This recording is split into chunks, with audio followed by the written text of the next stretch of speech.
Alright, hello everyone. This is Cage here from Fist of God X Death Row Gaming, or as you guys know me, Fist of God. And this right here will be part 1 of a 2 or 3 part series where I review the Nintendo ports of the 3D era Mortal Kombats. For this first part, we are looking at Deadly Alliance. Now, Deadly Alliance came out back in 2002 on the PS2, Xbox, but the version we're looking at today is the GameCube version. So this version, it doesn't really differ at all from the PS2 or Xbox version. So the modes you have to play here are Arcade, Versus, Practice, and Conquest. You have the Crypt mode where you can unlock extra content and what have you. And then you also have Player Profile, because you have to create a profile in order to use the Crypt or Conquest. You have your options where you can set your game data, and then if you go into content, you can view the characters you've unlocked, the endings you have unlocked, and the concept art and extra stuff that you have bought in the Crypt. But also, this game came with 3 videos. The making of MK, which was basically 1 day in the making of Mortal Kombat Deadly Alliance, the history of Mortal Kombat up to this point, and a music video is the official theme song for this game. It is Immortal by Aduma. So let's go into the let's go into some gameplay to show you how the gameplay works. I'll be going into practice mode.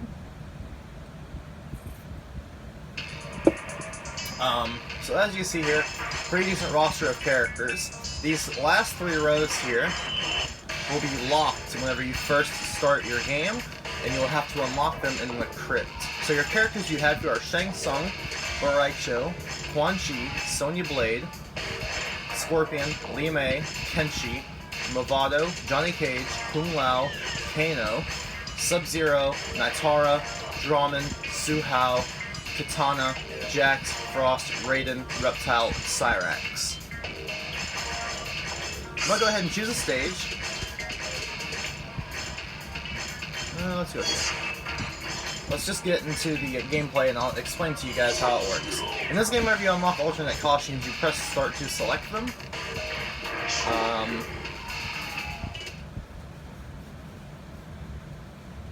Oh yeah, and how you unlock said items in the Crypt is by earning coins. Now, there are, let's see here, there are several different types of coins you can earn. They are Sapphire, Ruby, Gold, Jade, Onyx, and Platinum coins. And you unlock them by playing the Arcade mode, the Conquest mode, and whatnot. However, if you have mini-games turned on, the only way you can unlock Onyx and Platinum coins is by playing the mini-games, which are Test Your Might and Test Your Sight. Now, the gameplay in this game is unique because it doesn't play quite like Deception, it doesn't play quite like 4. But like as you can see, you have the 3D movement, which is now free. You don't have to hold down a button to walk up or down, like how you did in 4. The attacks, you now have more intricate combos, so maybe the biggest thing that this game introduced. Well, before I get into that, well, I guess I can go ahead and get into it in a second. So the biggest thing that this game introduced was the style-changing system. Each character has 3 fighting styles, 2 hand-to-hand combat styles, and 1 weapons fighting style. So as you can see here, with Sub-Zero, I'm in the Shotokan Karate style. If I press the L button on the GameCube controller, it'll switch him to Dragon, which he'll have completely different combos and stuff like that. And if I press it again, he'll switch to his Kori Blade. Once again, different combos, different things you can do. Now, one thing that was in this game that I wish was in the future 3D Mortal Kombat games were the unique character moves. So, in this game, in order to do a throw, you press forward and Z on the GameCube controller. You have to press forward and Z. But, if you press Z on its own, your character will do a unique move. And it's different depending on what fighting style you're in, and different depending on what character. So as you see here with Sub-Zero, I'm in the Shoryuken style. If I press Z, he'll do an evade, as you can see. It does have a bit of a cooldown period, though. If I press L to change into Dragon, if I press Z in this Dragon style, he does a power-up, where he does a bit more damage for a brief period of time.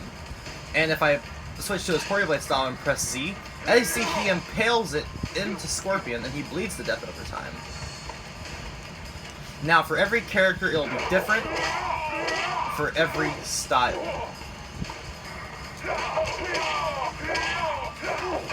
Another thing that this game introduced was the style branching combos, which are combos that branch through your fighting styles. So as you see with Sub-Zero, I'm in Shoryuken. Now I'm going to do a combo that will branch him into Dragon.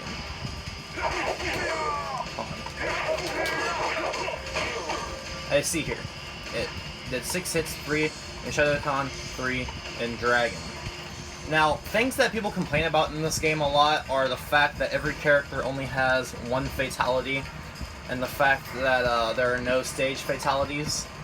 That doesn't really bother me, because the environments, for the most part, in this game are interactive in some way, shape, or form. All of them have this, though. As you see, whenever I hit Scorpion there, he is getting hit into an electrical barrier on the outside of the arena. That is in all the stages, and if you hit them into it, it does a bit more damage. So you can see that. So basically, that's the combat system. Now, one thing that this game also introduced was the Conquest mode. Now, this right here was the start of something new and something great. Conquest mode in this game is very basic. I'm not going to describe Deception or Armageddon's Conquest mode in this video. I'll save those for those reviews.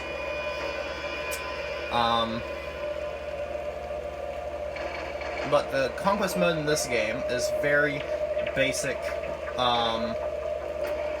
What it is you first you go through 8 trial missions that teach you the basics of how to play the game. They teach you the basics about combos and different types of attacks and style changing and dodging and whatnot.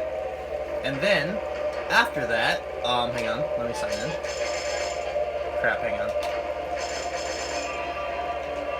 After that, you pick a character that you have unlocked, and with that character you go through 10 missions. And each mission will teach you like all the combos from one fighting style, or a certain special move, or some of them even have challenge trials, where, like for example, the Trial of Blood, where you have to make your opponent bleed a certain amount of blood before the timer runs out or before they defeat you.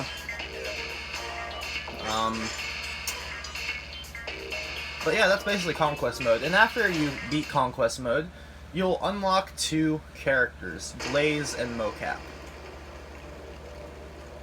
But anyways, guys, all in all, this is a top-notch Mortal Kombat, and I would recommend it to anyone who's a Mortal Kombat fan. This is personally my favorite Mortal Kombat game of all time.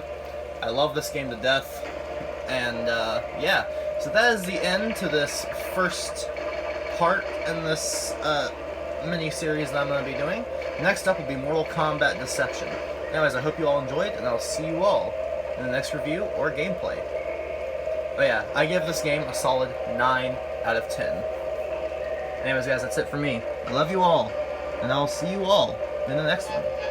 Peace.